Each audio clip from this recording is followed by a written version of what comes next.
Apa yang ditanyakan? Ini diskusi tentang apa nih, Bos? Ya diskusi. Selama ini kan kalian berteriak-teriak mengatakan yang ada pada kalian itu iman, kepercayaan, Nah, terus? kan Ya. gitu. Nah, coba kita uji. Yang ada pada kalian itu iman, kepercayaan atau sebatas angan-angan. Kenapa dikatakan begitu? Ya, sesuatu itu bisa dikatakan keyakinan juga keimanan ketika memiliki pondasi, legalitas, kan gitu. Contoh, ini analogi, aku kasih sama si Gerard. Aku bisa saja meyakini tanah abang itu milikku. Terus aku keluar-keluar, tanah abang itu milikku, tanah abang itu milikku. Gitu loh. Tapi ketika aku tidak bisa menunjukkan sertifikat tanah itu yang bertuliskan namaku, tidak bisa kutunjukkan itu, maka apa yang ku yakini itu hanya sebatas angan-angan dan hayalan saja, betul? Nah, terus ya, lanjutkan dulu ya. Ya, betul apa tidak? Saya klarifikasi dulu sebelum dilanjutkan, betul? Enggak, dilanjutkan dulu, baru nanti saya ini kan. Analoginya saya sudah selesai. Ini analoginya sudah selesai.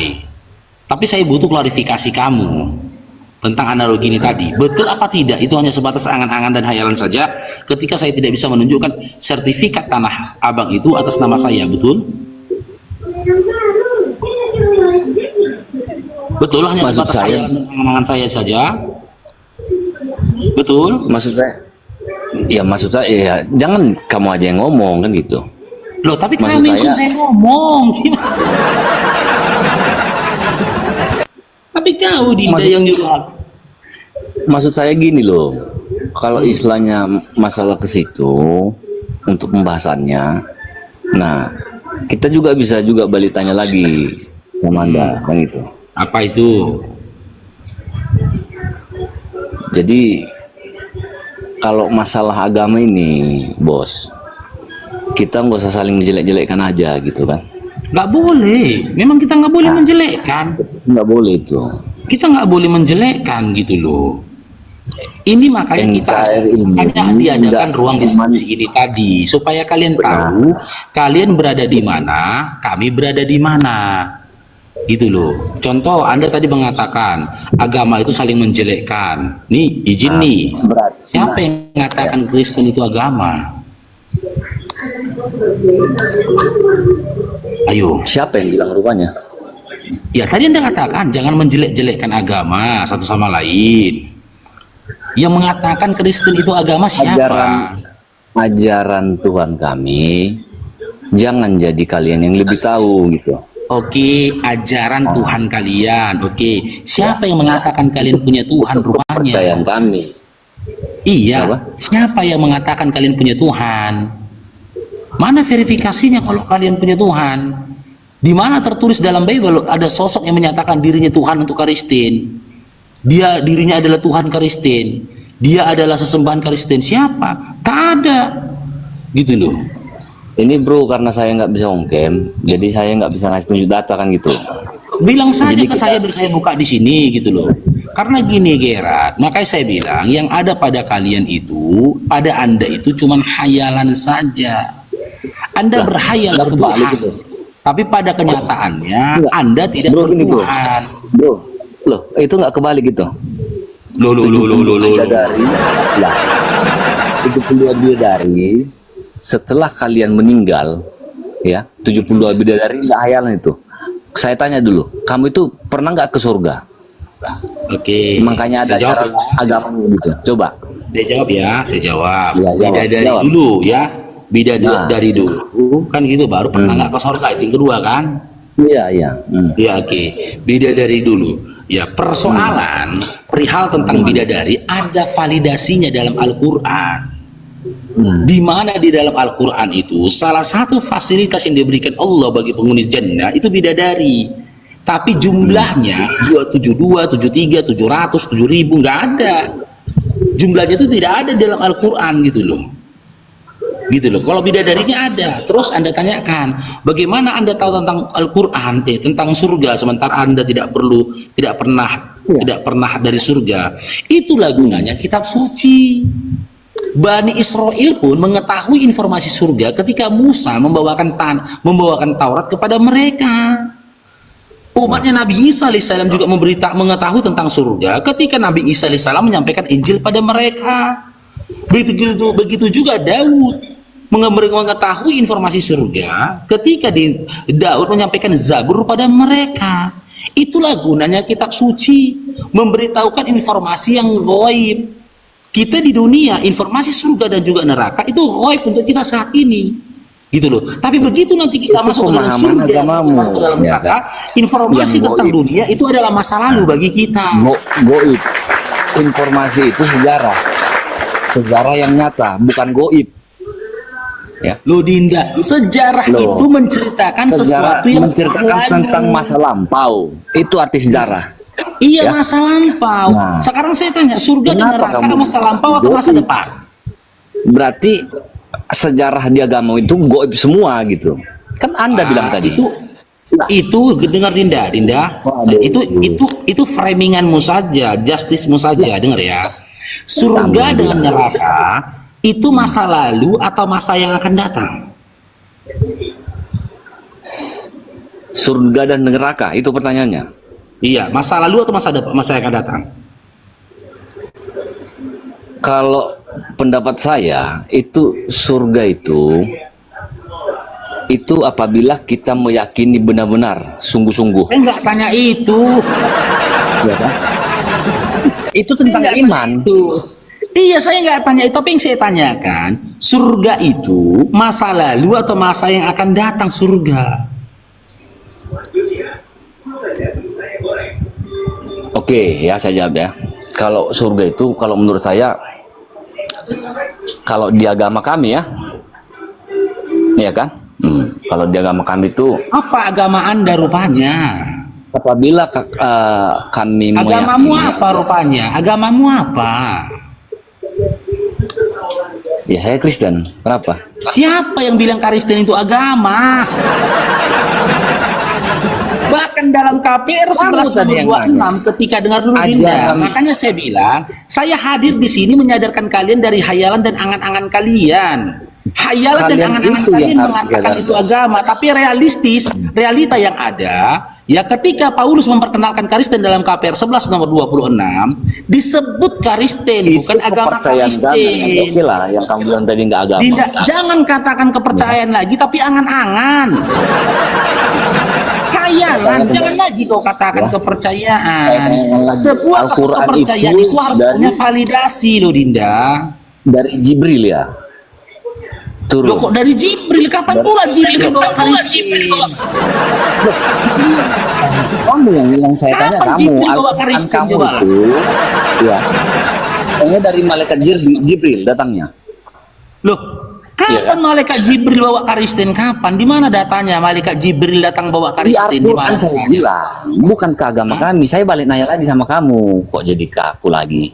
Oh, kau mau mirroring ke Islam gitu. Ya.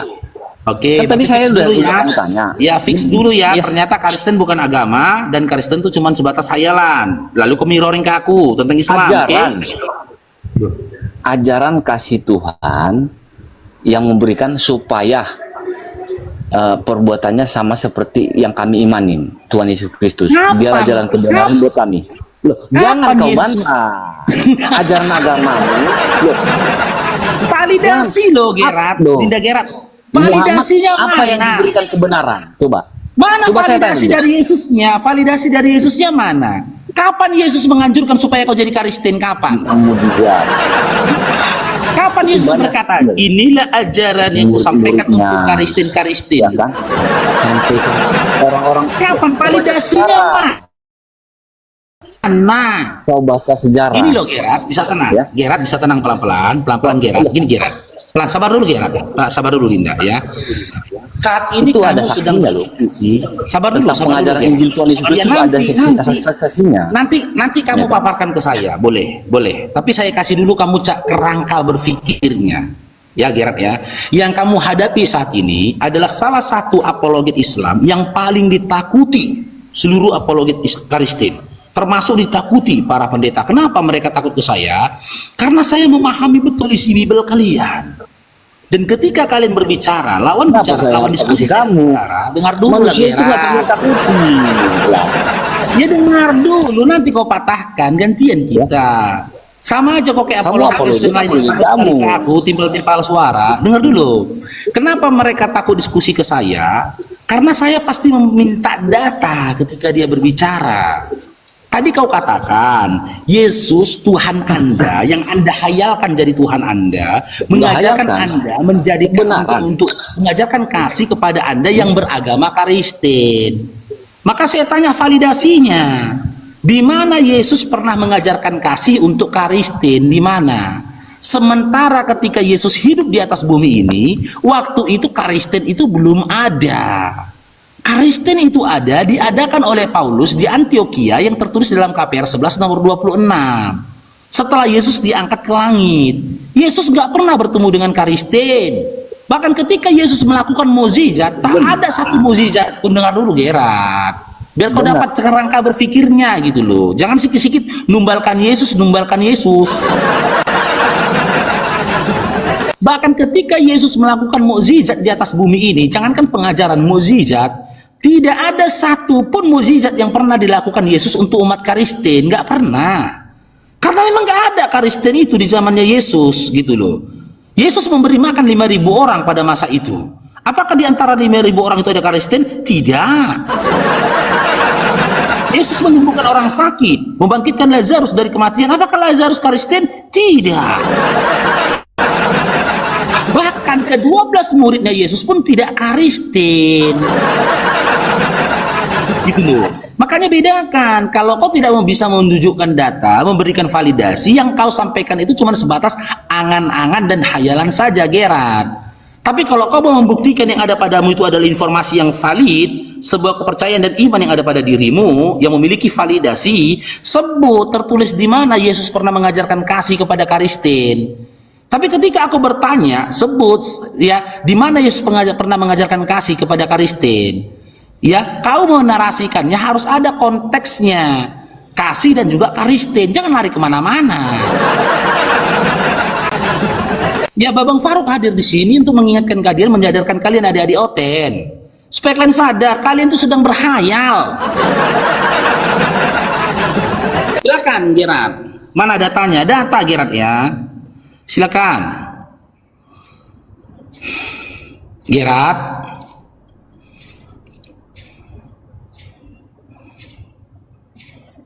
Gerat, Ya. silakan. Ya. Gini bro, kalian itu jangan melarang kami bahwa kami itu mengimani ya Tuhan Yesus Kristus. Ya kan? Kami juga tidak melarang kalian untuk mengimani agama kalian itu Muhammad. Ya kan? Yang kalian bilang itu kebenaran buat kalian, kan gitu.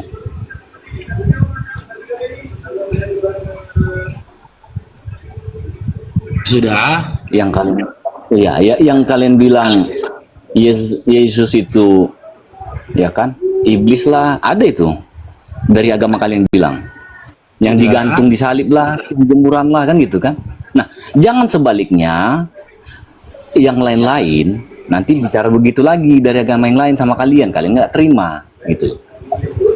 Itu Sudah. yang kita bilang, kita bukan menjelek-jelekkan loh bro ya, ini ya, kita diskusi secara sehat ya ini ya. Nah, itu sama maksud gitu. Sementara kalian itu harus memaksakan diri, mungkin karena mungkin Indonesia ini banyak yang mayoritas gitu, ya kan? Makanya kalian dengan bebas mengatakan menjelek-jelekan agama lain, kan gitu bro kan? Nah, Sudah. Boleh saya tanggapi? NKRI ini bro milik kita bersama sebagai warga negara Indonesia gitu. Ya, boleh saya tanggapi Gerat, Bunda. Ya, kamu paham. Intinya kita jangan menjelek-jelekan ini bro ya, kita ya Saya tidak diskusinya. menjelek-jelekkan, biar kamu paham kamu berada di mana, berdiri di mana. Biar kita Dengar saling ya. paham. Kamu Ya, jangan dengar memahami dulu. saya. Ya, ini Kita dengar, saling saya memahami. kasih kamu bangunan kerangka berpikir. Dengar dulu ya. Kembali lagi saya katakan ke kamu, jika yang ada padamu itu adalah iman, legalitasnya mana? Kalau kamu katakan angan-angan, ya silakan. Kau berangan-angan Yesus Tuhan, ya silakan. Tapi kau harus Kamu tahu yang pada agama kenyataan. kamu yang berangan-angan, ya. Dengar dulu Gerat, dengar dulu ya. Bahkan Edis TV mengatakan, bagi yang nggak percaya Yesus itu punya Tuhan, itu Kristen yang gila. Edis. Kau mau dikatakan gila sama si Edis? Edis nggak pernah mengatakan Islam yang gila, tapi Kristen yang gila. Gak percaya, kalau kau nggak percaya Yesus punya Tuhan, itu adalah Kristen yang gila. Karena si Edis mengatakan kalau bagi yang nggak percaya Yesus punya Tuhan, itu adalah Kristen yang gila. Karena apa? Edis sudah mengatakan Yesus itu bukan Tuhan. Gak mungkin Tuhan punya Tuhan, gitu loh. Tapi kalau kamu menyadari apa yang ada padamu itu hanya sebatas angan-angan, apa angan-anganmu? Hayalan kalian. Yang pertama, kalian berhayal Yesus itu Tuhan, padahal Edis benar, dia utusan. Yang kedua, kalian berhayal bahwasanya ketika menyembah Yesus, kalian berada di jalan yang benar. Memanggil Yesus Tuhan, kalian mendapat keselamatan. Padahal pada kenyataannya ada Matius 7:22-23, kalian diusir, tidak dikenal, bahkan dikatakan Yesus si pembuat kejahatan. Diusir, dilemparkan ke neraka sama Yesus. Yang ketiga, kalian katakan Yesus Maha Kuasa. Kalian berangan-angan, berhayal Yesus Maha Kuasa. Sementara dia sendiri mengatakan dalam Yohanes 5:30, dia tidak bisa berbuat apa-apa tanpa Bapa yang mengutus dia. Yohanes 8:42 juga dia berkata begitu. Dia datang dari Bapa yang telah mengutus dia. Dia hanya seorang utusan dan juga manusia biasa yang dipilih menjadi nabi dan juga rasul. Yang keempat, kalian berhayal Yesus pernah mengajarkan ajaran Kristen. Padahal Kristen itu ada setelah Yesus diangkat ke langit hampir 1 abad lamanya. Kan semua itu hanya sebatas hayalan saja.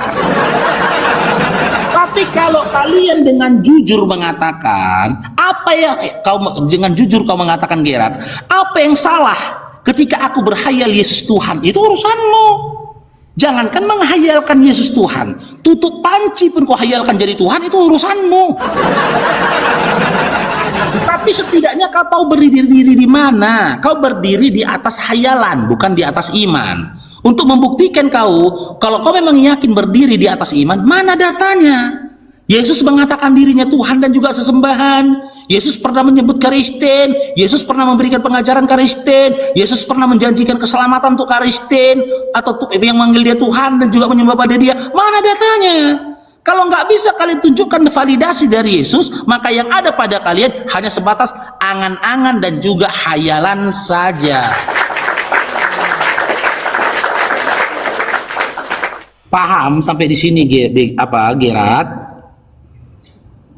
Gerat, paham? Halo Gerat. Gerat. Halo. Ya, silakan. Jadi begini, bro ya. Itu kalau sejarah ya, Tuhan Yesus Kristus itu buat kami ya. Kamu jangan membantah dulu kalau saya bicara. Ya kan? Nah, dia mengajarkan kasih gitu ya. Di saat penjajahan Romawi datang ke Israel pada zaman abad pertama itu, waktu semasa Tuhan Yesus Kristus kami itu hidup pada zaman itu, ya kan? Dia tidak mengajarkan agama untuk perang, ya. Dia mengajarkan agama kasih. Makanya kami mengimani dia. Kami percaya jalan kebenaran itu dengan kasih, gitu, bukan dengan perang seperti Muhammad kalian menjarah, ya? Perang menjarah. Itu benar, Faru. Coba Dinda baca Matius 10 nomor 30 sampai 34 sampai 36 baca. Baca Dinda. Baca. Makanya kau masih berhayal karena kau nggak tahu Bibel kau. Matius 10:34 sampai 36. Apa kata Yesus? Jangan kamu menyangka aku datang ke dunia ini membawa damai. Aku datang tidak bawa damai. Aku datang bawa pedang. Aku akan memisahkan seorang anak dari ayahnya, seorang menantu dari mertuanya, dan musuh orang itu adalah seisi rumahnya. Kasih dari mana? Makanya saya bilang kalian tuh berhayal. Kalian berhayal gitu loh. Kalian menghadirkan hayalan dalam pikiran kalian yang tidak selaras dengan isi kitab kalian. Kau katakan lagi datang dia membawa kasih dan damai. Lukas 14 nomor 26.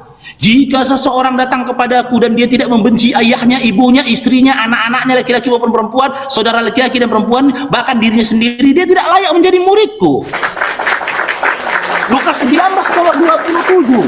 Siapapun di antara seturuku yang tidak sepakat aku menjadi rajanya, bawalah dia ke hadapanku lalu bunuhlah dia.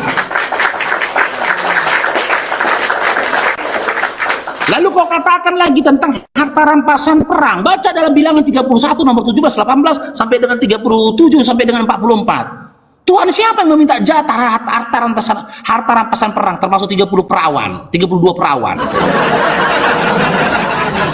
Ya enggak aja kan.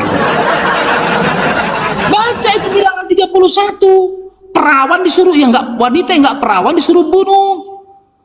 Baru lalu baca di ayat berikutnya. Tuhan siapa yang minta harta rampasan perang? Bahkan minta jatah 32 perawan. Ya menjadi harta rampasan perang gitu loh. Kamu nggak tahu apa yang disampaikan oleh Yesus, tapi kau berupaya ngejustis ajaran dari orang lain, ajaran Islam yang memiliki legalitas dan juga validasi. Kamu berhayal, terus kau bilang, oh ajaran kami tidak perang, ajaran kami ajaran kasih. Bagaimana kau katakan ajaranmu ajaran kasih setelah kau percaya dengan pembunuhan Tuhan? Ajaran kasih kau bilang ajaranmu setelah kau sepakat dengan pembunuhan Tuhan. Kalau pembunuhannya sepintas ditikam saja perutnya, ditebas lehernya nggak apa-apa. Ini dipukulin, diludahin, ditonjok wajahnya, ditombak lambungnya, ditelanjangi, meninggal dalam kondisi terkutuk. Kalian saja memperlakukan Tuhan seperti itu, lalu kalian teriak-teriak kalian ajaran kasih, ngelawak. Kalian hayalin dia itu Tuhan, kalian hayalin dia itu Tuhan, gitu loh. Tapi kalian sepakat penghinaan atas diri sosok yang kalian hayalin Tuhan. Kalian sepakat dan percaya Tuhan itu ditelanjangin, dipukulin, diludahin, ditombak lambungnya, apalagi cair drum diberkati Bang Afri. Apalagi meninggal dalam kondisi terkutuk. Setelah itu kalian keluar berteriak kami ajaran kasih. Maaf, babi pun nggak percaya. Jangan aja. Bukankah ajaran Kristen itu hadir setelah adanya penyaliban? Roma 14 nomor 9. Untuk itulah dia mati lalu bangkit untuk dijadikan Tuhan. Persoalannya bukan hanya mati lalu bangkit. Ketika mati itu mengerikan sekali dramatisnya. Penghinaannya, ditelanjangin. Nggak sanggup aku menceritakannya. Lalu koar-koar Yesus itu mengajarkan kasih. Sementara ketika di tiang salib dia teriak Eli Eli lama sabachthani. Allahku, Allahku, kenapa kau tinggalkan aku, sembari menangis. Lalu dalam Matius 26 36 sampai 39, 3 kali dia berdoa meminta kepada Tuhannya. Lalu dalam kitab Amsal dikatakan orang fasik menggantikan orang benar.